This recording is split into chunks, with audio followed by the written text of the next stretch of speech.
रसायने पोलीस ठाण्याच्या हद्दीतील भोकरपाडा येथील हिरानंदानी फॉर्च्यून सिटीमध्ये सुरू असलेल्या बांधकाम प्रकल्पातून तब्बल 6,30,000 रुपये किमतीच्या अॅल्युमिनियम धातूच्या सेंटरिंग प्लेट चोरी प्रकरणातला रसायने पोलिसांनी अवघ्या 24 तासात छडा लावत 2 आरोपींना अटक केली आहे। या कारवाईत चोरीस गेलेला सर्व मुद्देमाल हस्तगत करण्यात आला असून गुन्ह्यात वापरलेली 3ही वाहने जप्त करण्यात आली आहेत। याबाबत रसायने पोलीस ठाण्यात गुन्हा रजिस्टर क्रमांक 64/2026 अन्वये भारतीय न्याय संहिता कलम 303(2)(3)(5) प्रमाणे 25 एप्रिल 2026 रोजी रात्री 9:15 वाजता गुन्हा दाखल करण्यात आला होता।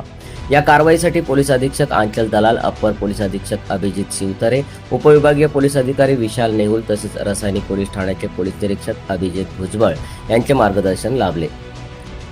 या गुन्ह्यातील आणखी 3 आरोपींची नावे निष्पन्न झाली असून त्यांचा शोध सुरू असल्याची माहिती पोलिसांनी दिली आहे। या प्रकरणातील तपास पथकात सहाय्यक पोलीस निरीक्षक प्रमोद जाधव, पोलीस उपनिरीक्षक मंगेश पाचकर, फौजदार लालासाहेब कोळेकर तसेच पोलीस कर्मचारी नितीन शेडगे, वैभव होले, गिरीश नगरकर, रवींद्र कुंभार, हेमंत कोकाटे, सुशांत पिंगळे, सचिन चौर आणि हरिश्चंद्र मेहत्रे यांनी सहभाग घेतला।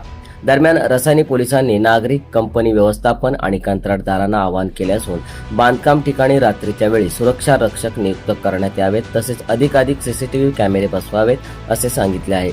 संशयित व्यक्तीबाबत माहिती मिळाल्यास तात्काळ स्थानिक पोलीस ठाणे अथवा डायल 112 वर संपर्क साधावा असे आवाहनही करण्यात आले आहे। सम्राट मराठी लाईव्हसाठी ब्युरो रिपोर्ट, रसायने।